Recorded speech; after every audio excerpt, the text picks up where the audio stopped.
Le départ d'une course en nocturne pour la finale du championnat de France FFS AGT ici sur le circuit Paul Ricard. Et d'emblée un incident avec Théo Nouet qui percute le mur avant même le premier virage.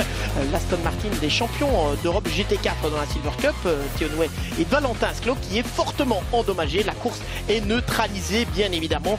Safety car, c'est Aurélien Panis qui avait signé la pole position et c'est donc lui qui redonne le rythme au moment de la relance. Et puis on a dès le début de course un Ricardo van der Ende très en verve sur la BMW de l'espace. Bienvenue Ricardo van der Ende qui remonte. On rappelle que le leader du championnat en Silver Cup doit essayer de remonter dans le classement avec une BMW qui n'était pas très en verve lors des essais qualificatifs. Derrière on a un Christopher Campbell ici qui double Rodolphe Walgren pour reprendre la tête de la catégorie Pro Am. Catastrophe pour le leader du championnat AM. L'Audi du team Full Motorsport est impliquée dans un accrochage. Elle passera de longues minutes dans son stand. Et puis ce contact aussi entre Ricardo van der Ende et Edouard Copé qui vaudra d'ailleurs au pilote néerlandais de la BMW un passage par la voie des stands, un drive-thru. Edouard Copé revient après avoir été doublé par Christopher Campbell. Il reprend l'avantage sur le leader du championnat Pro-Am et son Alpine de l'équipe CMR. Duel musclé pour l'instant entre les deux candidats au titre dans la Silver Cup. Les pit stops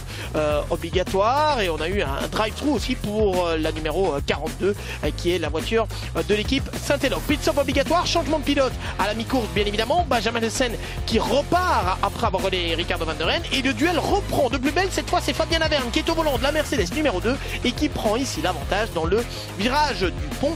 Duel qui continue mais on l'a dit, la BMW numéro 17 qui va écoper d'un drive-thru et qui va donc perdre plusieurs positions dans la foulée. En tête Olivier Panis est reparti avec une bonne douzaine, 13 secondes en fait d'avance et il gère cet avantage. Malheureusement catastrophe pour les leaders du championnat dans la catégorie Pro-Am, Grégory Gilbert et Fabien Michal.